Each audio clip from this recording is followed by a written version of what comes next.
I am a coroner, and this is by far my worst case. I am a certified coroner who works with a very skilled team of biohazard cleaners and mortuary assistants. My crew is usually called in after the police have ruled the cause of death as natural, accidental, or suicide. Anything else is handled by an unaffiliated crew. As you would expect, I've seen my fair share of gruesome and harrowing things in my line of work. The first thing that comes to mind is a case I took on early in June of last year. An elderly man had slipped in the bathtub and split a nice curve open on his head. He tripped and ironically brained himself on one of the metal handrails he had installed in the bathroom to keep him from slipping.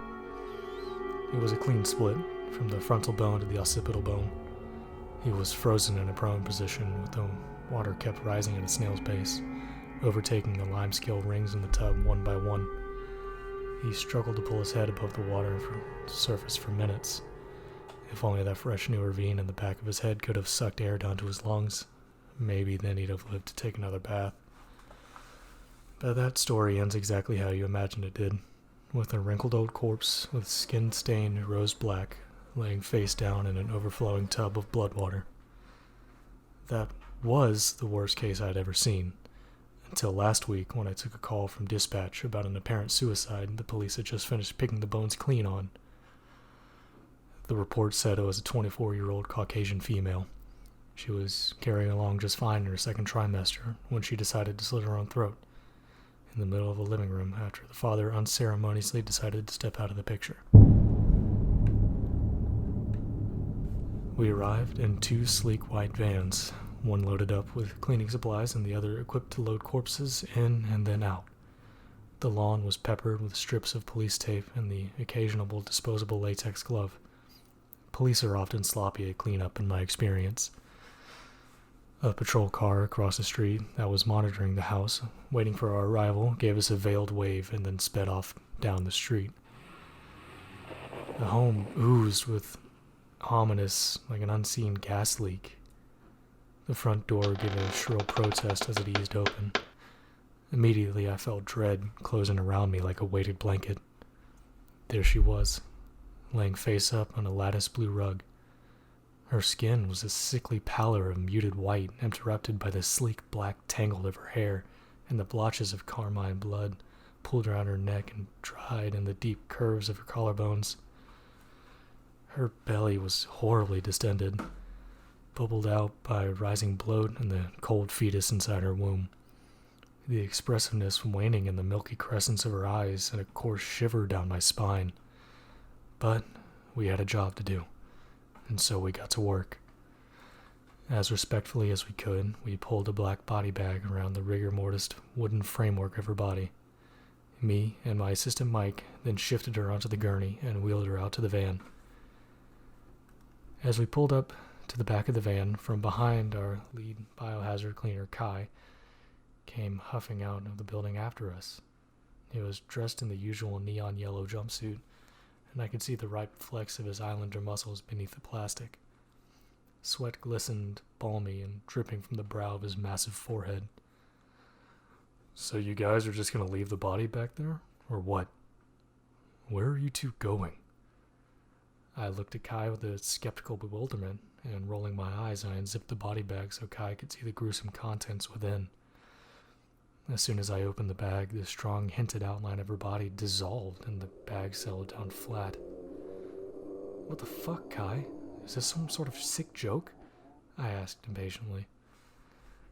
A look of terror glazed across the murky brown turbulence of his eyes, and I instantly knew it was not a joke. A wave of nausea overtook me, and I felt an army of invisible ants prickle up across my skin on the back. The two of us ran back into the building, with Mike following close behind us in his hooded jumpsuit. We reached the family room, and there she was, laying perfectly posed on the floor, in the exact same position we'd found her in. I nearly vomited that morning's breakfast all over the hardwood next to the rug. "Go get the gurney, now." Mike rushed out. Kai stared down the corpse with a wrinkle of unease settled on his brow. I watched him switching his balance from foot to foot with an uneasy, awkward gait. It terrified me to see this tank of a man so offset. A minute later, I heard the gurney's wheels thumping determinedly back up the porch steps.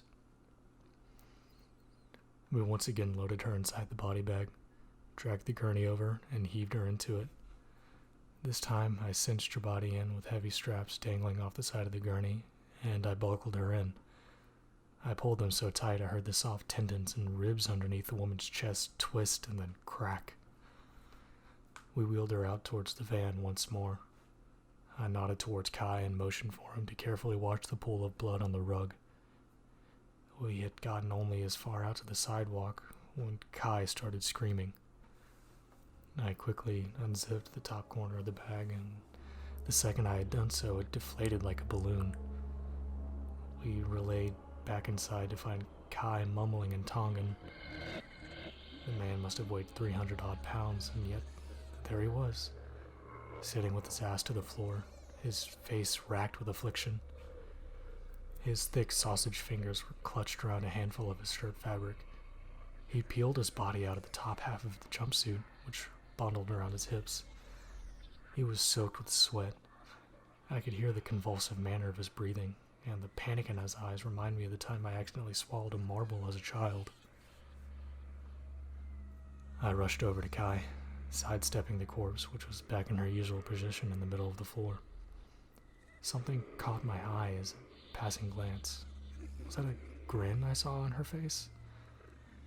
Kai's skin was quickly blotching with purple spots beneath the crooks of his eyes, which looked swollen near to bursting right out of his skull. Mike rushed in, and we took the white-sit man under our arms and dragged him out of the house. It took all the effort we could muster, but we wrangled him out to the front lawn. "Call a fucking ambulance, Mike." Mike rushed away to retrieve his cell phone. And I've watched 2 little rivulets of blood trace down from the soft corners of Kai's tear ducts. All at once, he convulsed, croaked, and then he fell still. I caught up with Mike and pulled him towards the lawn by the sleeve of his jumper. I was planning on just loading Kai up to the van and driving myself to the emergency room.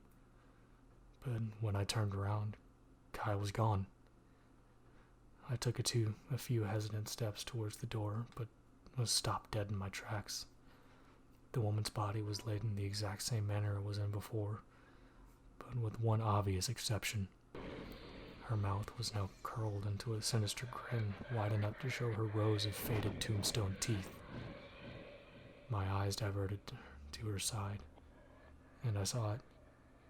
Propped against the wall, just a few feet from her, was Kai, rigid, dead, and still weeping blood from his eyes.